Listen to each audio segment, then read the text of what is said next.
Okay, I hope the mic continues to work. So, I'm Dr. Thomas Brewer. I'm a PhD chemist, and I specialize in a technique known as nutritional blood microscopy, but I also talk to people a lot about health and longevity, and I tie it into the blood analysis. So that's what I'm going to talk about here. When you first come to me for a blood microscopy, I'll put a drop of your blood on a microscope slide. I'll turn on the microscope, and you'll see what looks like little bubbles moving around. And the first thing people think is, oh, my blood is alive. Well, the red blood cells are living cells, but they are not single-celled organisms. The movement is because the red blood cells are bouncing off each other. The pH of blood is 7.3, which is slightly alkaline, so there is a slight negative charge on the surface of the red blood cells. Negative repels negative, so therefore the red blood cells should not be sticking together. The red blood cells transport oxygen and nutrients, but they can't do that efficiently if they're stuck together.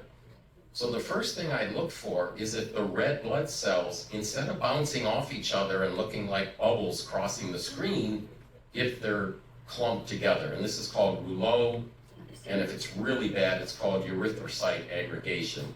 So a erythrocyte is just a fancy name for a red blood cell. Now, if the red cells are stuck together, there's something overcoming that repulsive force that would keep the red cells from sticking together. And that something is undigested proteins. So what we learn immediately is if a person is digesting proteins. You need protease enzyme, it's made in the pancreas. It's actually the main use of the pancreas. So it's even more important than insulin and glucagon. Now, the next thing is, if we're looking at macronutrients, is fat. So that's where yesterday's client comes in. So I see a lot of chylus in his blood, and chylus is chylous, and they look like little black specks, but they're in the plasma. And when there's a lot of that, that means there's still a lot of fat in the blood. And there's something very important about this 4-hour window for looking at blood, and also if you're fasting. So in the first 4 hours, you are digesting your meal, the proteins, the carbs, and the fats. After that, then you can start burning fat, and that's where intermittent fasting starts. That's where the ketosis starts. So the first 4 hours is real important, and that's why I look at people's blood 4 to 5 hours after eating. Well, he came in 4 hours after eating. I go, what did you eat? And this is the McDonald's story. Well, so it's a very low nutrient food, essentially all the food there, but it's the fats. It's too much fat. It's too much oil. And so when the body can't digest the fat in 4 hours, it remains in the blood. And it takes up space, these little fat particles called chylus, and therefore they're competing with the red blood cells for real estate in your blood. You don't want that. And that falls in line with, say, the keto-type diets. It's fine eating fat, and it's also great eating good fats. But too much is bad. How do you know if it's too much? You see it in the blood. Okay. The third thing, macronutrient, would be carbohydrates or sugar. So all carbohydrates that you consume eventually break down to glucose. And if the glucose is not metabolizing, it'll sit on the red blood cells as a crystal. So you would think, well, I'll be able to know if you're diabetic. The answer is no. Most diabetics, the glucose in their blood is dissolved. It's dissolved in the plasma. It does not show up as a sugar crystal. Most of the time, if there's sugar crystals in your blood, You just need to chew your food longer. So what we should have learned in school is you digest carbohydrates in your mouth, and that's why Mom said chew your food. You digest proteins in your stomach, and you digest fats past the stomach, small and large intestine. Okay, so if there's sugar crystals on the red blood cells, you're just not chewing your food long enough, right? And you'll notice something like that if you were to drink a juice and you just chug-a-lugged it without it residing in your mouth, you'll get a stomach ache. Because the stomach really isn't designed to digest the carbohydrates from the juice. It'll do it, but it's not efficient. Okay? So beyond that, people come in and they'll say, I got these blood lab results and everything's good, but I feel horrible. Why is that? Okay, well, look at the blood. There's certain ways the red blood cells will be damaged. So one way is they'll look like a bottle cap, which is, it's got a fancy name called poikilocytosis. It's also something that I believe this technique will tell you. It's about antioxidants and oxidation in the blood. So if the red cells look like bottle caps, it's excess oxidation. And sometimes it's also caused just from breathing fumes. As an example, if you can't drink your perfume and cologne,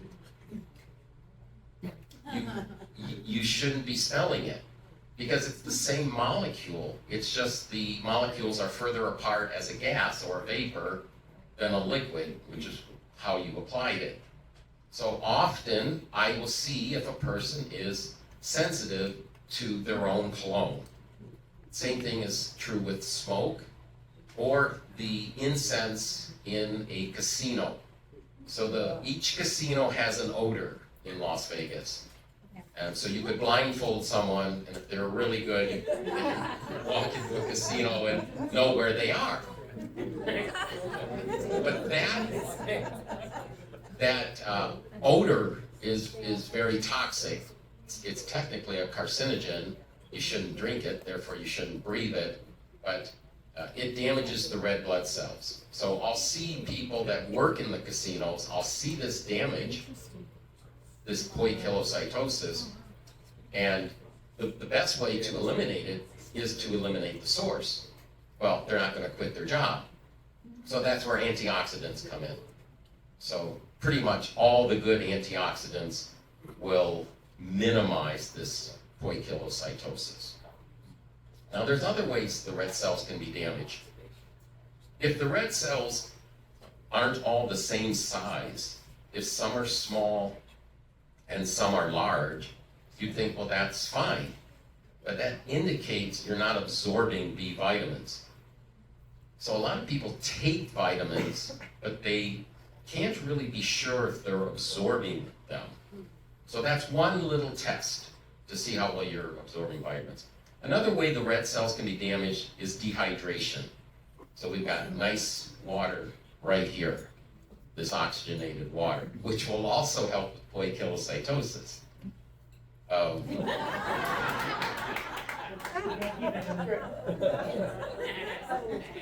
So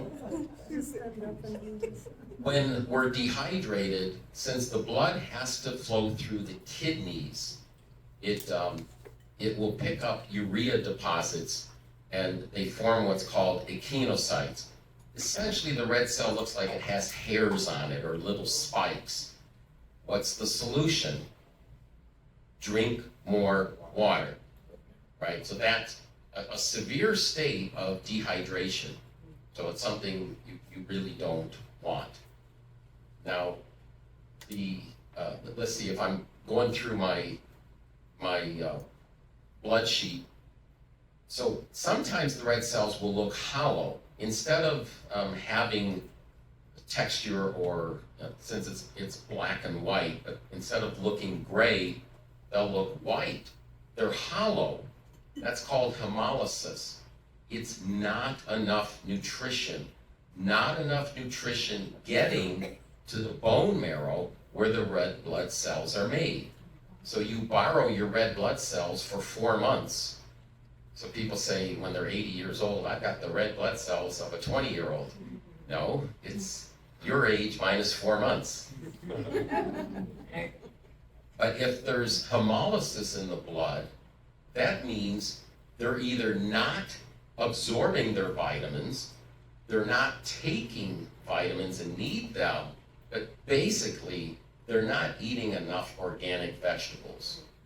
So that's where the best nutrition is in organic vegetables, right? And also high quality meat. And we know where we can get high quality meat. Where? Do tell. Featherlip. So, and there's one opening up real close to here, and I'm waiting for that. Okay. So all of this ties to longevity, because if you're not digesting your proteins, your carbs, and your fats, and if your red blood cells are damaged, you're not going to increase your longevity by taking a remarkable product that was covered last month called Televital. So this is what increases your telomere length. But you've got to do the basics first, which John mentioned about eating right? And it goes beyond just eating. There's also sleeping, which will show up in the blood as stress strands, which I will get to. But you want to keep your telomeres long, and that's a sign of your aging process. So I spent hours talking to the inventor, PhD to PhD level conversation. Science stuff. It would have been geek out time. And I'm forbidden to talk about a lot of things he told me. But let's just put it this way. I'm taking the product, I want the product, and I have no financial link to the company. This is really good stuff. It will slow down the degradation of your telomere length. Okay? The holy grail in longevity is to regrow telomeres. So the longer you live, the longer your telomeres get. So you're reversing aging. So a telomere, which was covered last month, is the cap on the end of a chromosome. And every time the chromosome is utilized to provide a blueprint for a new cell, that chromosome gets a little shorter, and it's that telomere cap that gets a little shorter. You can measure, well, that's the telomeres. These are the telomeres. So you want the telomeres to be long, but they're shortening as you age. The side effect of, as the telomeres shorten, is all the aspects of aging, wrinkling skin and arthritis and losing hair and gray hair and all of that. So if you can regrow the telomeres, that's again the holy grail. The only people that will hate this is Social Security.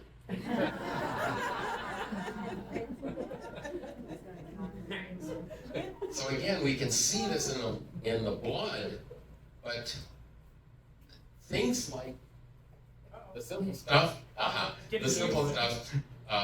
is what comes first. So a lot of this is diet, right? How we eat and how we digest what we eat. So another thing I can see in the blood are these black lines. They're called spicules. They're stress strands. And these stress strands arise either through incomplete digestion. They're made of proteins, these spicules. The side effect is elevated blood pressure. So often that's the link between elevated blood pressure. You've got to remove these spicules. Since they're made of proteins, you get rid of them with a good protease enzyme, an enzyme that digests proteins. So these spicules also come from emotional stress. If I see emotional stress spicules in your blood, that means the stress in your life is affecting you physically. Not a good thing, because that leads to stroke and heart attack. Okay? We all have stress, but I don't want to be able to see your stress in the blood. So that's a problem. Now, I also see that stress in athletes, and the faster they can eliminate these spicule stress strands after an athletic event or training, the better, because then they can train again. So I worked with a lot of UFC fighters, looking specifically at their spicule stress strands between rounds and deciding when they were done with their training for the day and when they were ready to train again the next day. Okay. Now, another part of the blood is the white blood cells. So the white blood cells, when I'm doing a blood microscopy, people say, "What's that?" It's a white blood cell. And every time you want to say, "What's that?" it will be a white blood cell. So the white blood cells, there's many types. There's lymphocytes, and the famous ones are the T-cell lymphocytes, known as killer cells. So these are very good at scavenging and killing cancer cells. And there's the most common is the neutrophils. There's basophils, which are the easiest to see activity. There's eosinophils, and when the eosinophil content is high, if I see a lot of eosinophils, I know you have allergies and you have allergic reactions, because the eosinophil content will go up. But there aren't many white blood cells in the blood compared to red blood cells. It's roughly 700 red blood cells to one white blood cell. Okay. But what I'm looking for is size and activity. So if the white blood cell is big, it means it's strong. And if there's internal movement within the white blood cell, not jumping across the screen, they weigh too much. They hunker down to the glass slide. But if there's movement inside, that means it's an active white blood cell. If a person has active white cells, I know they only catch a cold once every 2 years. If they don't have active white cells, I know they're getting at least 2 colds a year. Now, you can make your white blood cells active with sterolins. Sterolins are found in sprouts, but you have to harvest these sprouts before the leaf forms. Once a leaf forms, the sprout is technically a plant. So that's one way. There's also a product called Sterilmax, and this Sterilmax product, it will make the white cells active, and I improve it in your next round, because it'll take 3 months or so to get a new set of white cells, and then they'll be active. Unfortunately, if your white blood cells are inactive, it's genetic. And if they're active, it's genetic. So the only way to fight it is to take sterolins or grow your own sprouts and harvest them. Okay? The last part of the analysis are the crystals. So there's plaque, cholesterol, and uric acid. So plaque is actually a mixture, just like gasoline is a mixture, right? It isn't one molecule in gasoline. It's various carbon chain length from 5 to 10 with lots of different branching and double bonds. Well, plaque is a mixture of LDL cholesterol, so we're taught that it's the bad cholesterol. It's actually a very good antioxidant, but we're taught it's bad. The reason we're told it's bad is because it hardens easily. Okay? So I can see cholesterol hardening by itself. It'll be a shiny crystal. I don't see a lot of that. What I mainly see is the plaque, which is LDL cholesterol mixed with oils, meaning fats, and bacteria. And all of this hardens, and then it either hardens in the blood or on a blood vessel and then breaks off. Either way, if I see it, you're on your way to heart problems. It is very fixable though. So you can stop new plaque from forming with astaxanthin. So that is an antioxidant, it's extremely strong. And you can dissolve existing plaque with a good enzyme that will work without food. So these are enzymes that will work not just in an acidic environment of your stomach after you eat, but the less acidic, slightly alkaline environment when you're sleeping. So you're essentially cleaning your arteries while you sleep. So a good enzyme will do that, okay? So that's the round of things. Now, I keep looking at Hannah. Hannah is I think of her as a hormone expert. She's very good with hormones, and I can see the imbalance in the blood. There's two ways I can see hormonal imbalance. Again, this is not a replacement for a standard female or male hormonal blood test, but I can see imbalance. Number one, the red blood cells, instead of being round, will be oval shaped. So those are called ovalocytes. Strange name, right? But the other way is the platelets, which is the third part of the blood. Red blood cells, white blood cells, platelets. The platelets will have wings on them, little gray, they look like almost like a fly wing. Absolutely guarantee if it's women, it's the estrogen progesterone ratio is off. And if it's men, it's the testosterone estrogen ratio is off. So with men, your testosterone converts, some of it can convert to estrogen through a reaction called aromatase. And it's always a balancing act when men take testosterone to make sure it's not all, or a lot of it isn't converting to estrogen. And that's where experts come in with essentially hormonal experts. Okay, so that's the main gist of what I wanted to talk about. One of the most important ways we can minimize aging is not just diet, but sleep. Sleep quality is paramount. And there are a lot of variables that you should learn how your body responds to the variables. Now, fortunately, we have these nice little monitors we can put on our wrist, and there's different types, and you can get the ones for your finger, etc.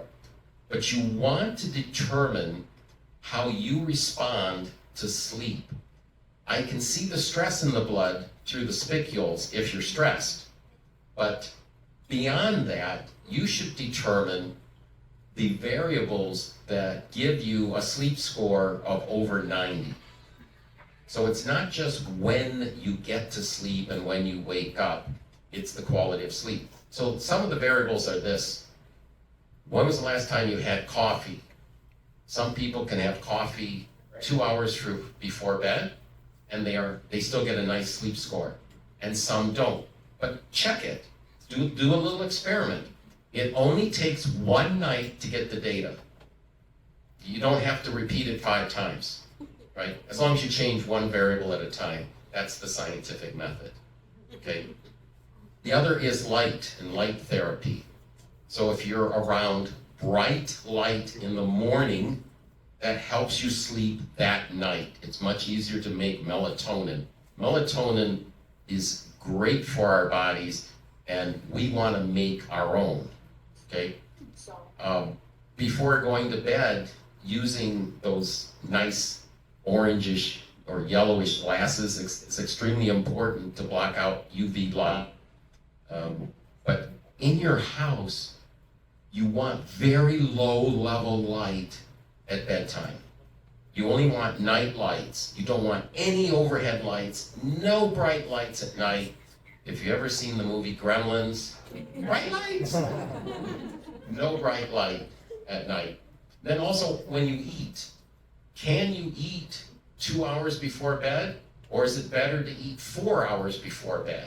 Or 5 hours before bed? right? And this is what I mean is your last consumption of food. I don't mean a snack. I mean just last consumption of food.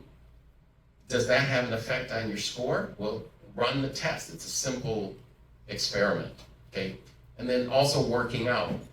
Some people work out late at night, they do great. Some people can't, they have a bad night. Another variable is alcohol. I don't think anyone in this room has ever had a drink. Biohackers don't drink alcohol. So, Unless it's made by Bruce, he makes his own wine, just so you know. I know that because he gave me some. That was the payoff for McDonald's. That was the payoff, yeah. So when you drink, alcohol will have an effect on your sleep quality. And most people, if they go to a party and drink a lot, their sleep score will be way down. But what if it went up? I mean, you don't know until you do the test. So we need to drink a lot. Run the test. But most of the time, it's negative. Most of the time, the sleep is negative. You can run a sample test. Yeah, sample test. Just going to try it. Yeah. So I want to mention that about sleep, how important that is. And then the other big aspect for longevity, which isn't seen in the blood much, is physical fitness. And there are many little tests you can perform to determine your level of physical fitness. And you can find these on YouTube. They're little simple tests. An example would be how long can you hang from a bar with one hand? Not the bar you drink at. Just wanted to alcohol, you gotta be very specific about this. The other is balance, right? Can you put your socks and shoes on without holding something? This is a test, right? How many push-ups can you do where you go to the ground, but you raise your hand off the ground real fast and then put it back down? Far less than just ripping off 50 push-ups. So you go down, you lift both hands off the ground just for a split second and then push back up. So there's no bouncing. Okay? And there's many other little tests like this. Another one is how far can you run, walk, whether you run, walk, or combine it in 7 minutes or 5 minutes. How far can you get? It's crazy on that one. I know. It probably goes to another city. But these are all tests for your fitness level. And there's also flexibility tests. And this is something we should all do every day. You should always, there's no reason to not practice your balance putting on your socks and shoes. It's free. It's a free test, but it will also improve your balance. Okay, so that's all I have for you folks.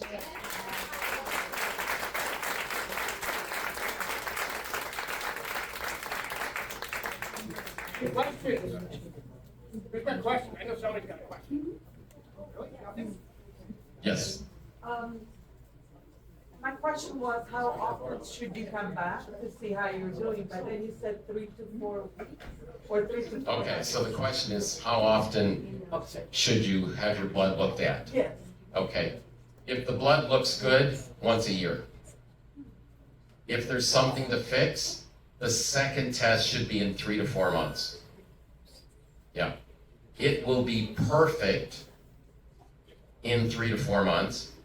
And then I offer a third test to prove that you can maintain that level. So the first retest is on me, meaning, is the advice I told you, does that work? Okay, of course it does, but it's proof. And then after that, can you maintain it, right? So that's I usually do a 3. Yeah. Thank Good you. question. Yes. What ages do you do? What ages do I do? Any age. So all the way up, but the youngest are little children, like 4, 5, 6 years old. There's an age where the children don't like their phobias of that, and so they start crying. So I don't do it. Because like the parents will say, "Here, I'm just going to hold them and strap them down," and I said, "No, we're not going to traumatize your child." "Oh, no, you have to do it. You have to get that drop of blood." Nope, because they're screaming bloody murder, and they don't know that it's hardly anything. You don't feel much of anything. And I tell people, I have a little intro video, I don't feel anything when I poke that finger. No, you don't, I'm sure. Yes. Have you seen autism in the blood? Have I seen autism in the blood? I do Because not. a little bit different, no. Not really. There is something I see. This trend I see is parasitic bacteria in the blood, which is something I didn't mention, so I'm glad you brought that up. So the other thing I look for is parasitic bacteria, yeast, mold, and fungus. So not everyone has that, but the autistic children tend to have parasitic bacteria in their blood. Now, there are papers written on this saying that's where it's at, and then there's other people that refute it. But I've noticed that most of the autistic children have parasitic bacteria in their blood, and then I tell them how to eliminate that. And it has a lot to do with the food as well, that they're consuming. Right, the But they- high glycemic index carbohydrates, the carbohydrates that convert to glucose quickly are not our friends. So you want vegetable carbohydrates. Carbohydrates are good if they come from vegetables. Okay? Did you have a question here? Yes. But my question is, when we're looking at the stress lines, is it current stress? I get that, if you took the blood from the screening crowd, would you see the stress at So when I look at the stress lines, is that current? The answer is yes. That is recent stress. So that's within an hour or so. So a traumatized child will show these spicules in their blood, and they go away fairly quickly. Fighters and athletes, once they rest, those spicule stress strands die down because their pancreas is making protease enzyme. They're usually young, which means they're making a lot of it, and that's what dissolves essentially these spicule stress strands. But as we age, our ability to make protease enzyme in our pancreas, it decreases 1% to 2% per year. And that's after we max out around age 20. So a lot of people are in the 40 to 60% range of where they need to be making protease enzymes. So they're way low. And when they're athletes, their trainer tells them, eat more protein because you're tired. Actually, that's the worst thing. They just need a good enzyme. Yeah. Okay, now that you're on enzyme, I seen something of you saying that there's this specific enzyme in the core of a pineapple. Okay, so the question is the enzyme in the core of a pineapple. That's called bromelain. That is a very good enzyme for inflammation, but it is not good at digesting proteins. Okay, so, but it's a great enzyme for carbohydrates. Yeah, yeah. I forgot the name of it, so. Bromelain, yeah. Yes. What are your thoughts on the leaky gut? So the question is syndrome? leaky And- gut. And then they say the toxins leak through and get into your bloodstream. Yes. And the Hashimoto's and all that. Yes. Do you see that in your? Yes, of course. So If I see parasitic bacteria in the blood, people ask me, well, geez, how did it get there? Because we're kind of a closed system. How's the bacteria getting in there? It's getting in through the gastrointestinal system. They use the term leaky gut. I don't like that term. It sounds like you have an ulcer, but it's not due to an ulcer.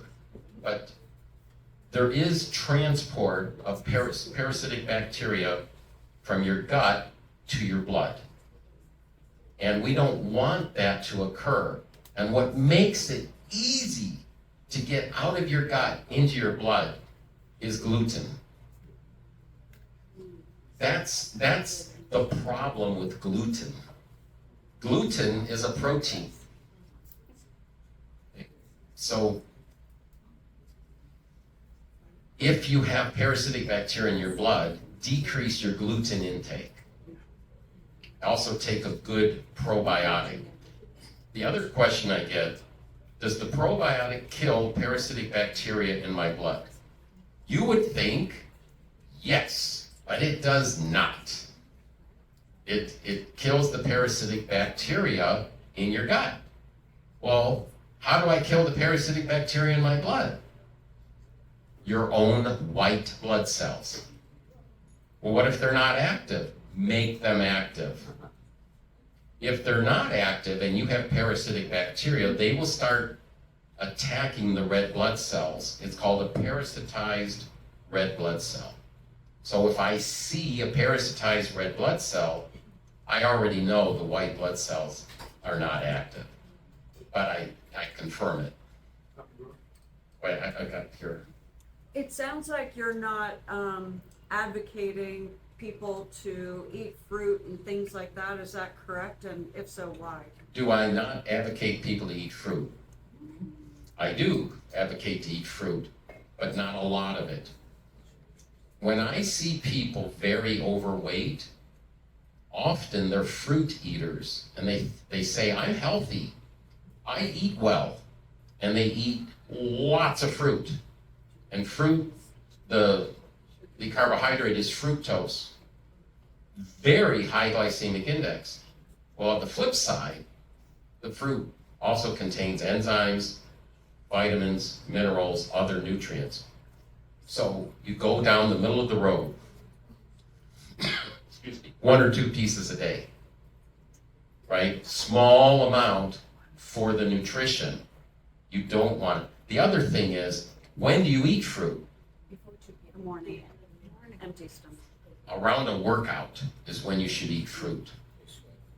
So if you look at bodybuilders in a gym, they carry around a gallon of water and they eat fruit during the workout. Well, let's learn something from them. Why are they carrying around a gallon of water? They know how much they're drinking. That's how they know.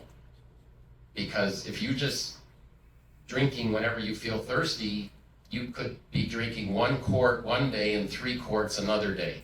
So they get through that gallon of water.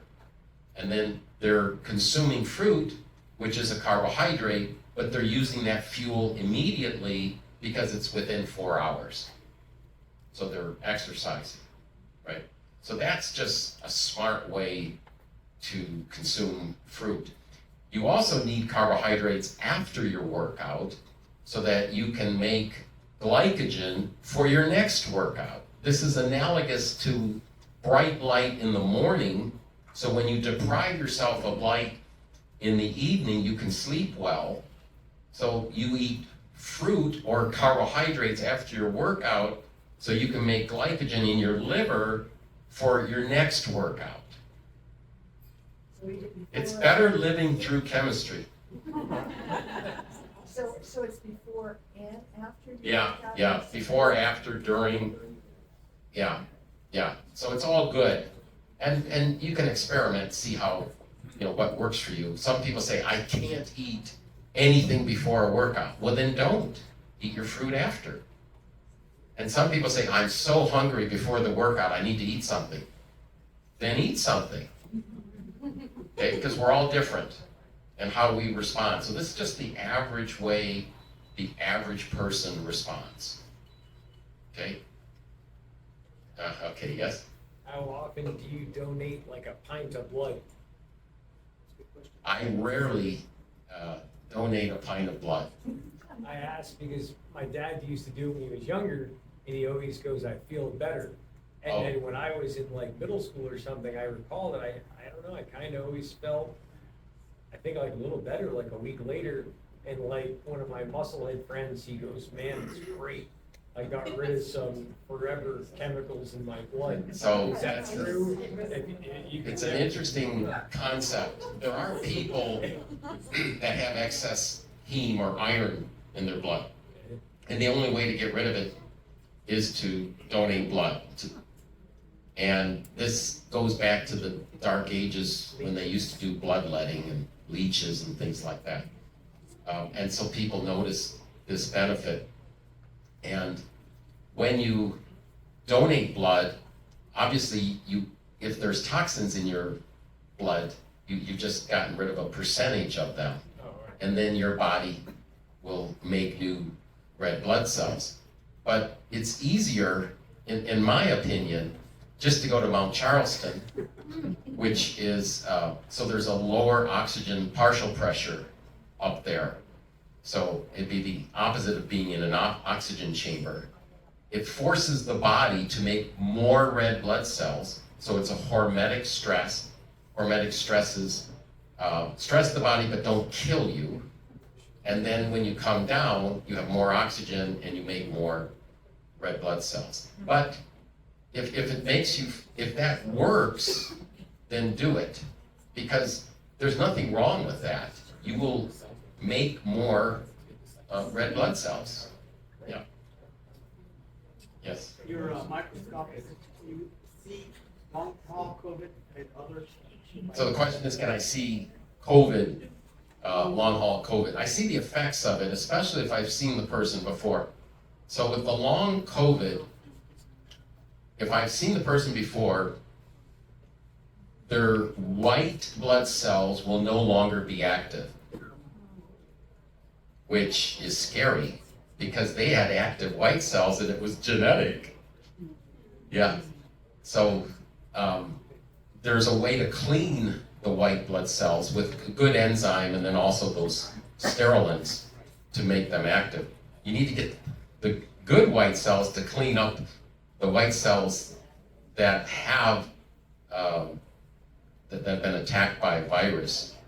Viruses are nasty. Technically, they're not alive. They are only alive when they attach to a host. And the COVID one was real nasty. Thank you. Is that it? Are we good? Yes. How long is a session? Oh, how long is the session? About 45 minutes. I do talk a lot, so Imagine me and him getting together.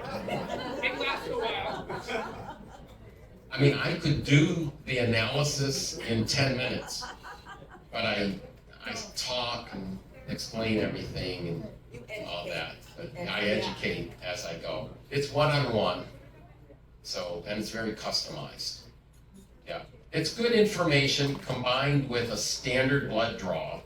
Now you have a full picture of your health, right? And you really need to pass both. Yeah. Yes. Do they have to be back to back? Do they have to be back to back? No. No. As far as like a full blood draw and what I do, no. People come in with year-old results. Yeah. Yeah. Now what I do is very, well, even a standard blood draw, that's the way your blood was the day they drew it. Right? And how long are the red blood cells with you? 4 months. White blood cells, somewhere between 1 and 3 months. So we're changing. Yeah. Yes. Just a quick question, so you're going back to the fruit and sugar things. An apple a day keeps the doctor away. So- An apple a day keeps the doctor away. Yes, correct. So not that I can get that reading, but usually at the end of the day, I like to have an apple. Yeah. And an hour or two before bed, Yeah, so I recommend not eating fruit before bed. Okay, but Okay. adding something. But if you want to eat something before bed because it helps you, the best thing to eat before bed is nuts. What about blueberries? Blueberries are fruit. Yeah, so the best thing, It's not. just try it and see what your sleep score is. Nuts is very common. Athletes do it a lot, and it's good for hormonal balance. And if you really want to ask about, I agree with you. I stand see, behind that. there's your hormone expert. I am not a hormone expert. She is. There you go. Okay. Hey, I think we're done. All right.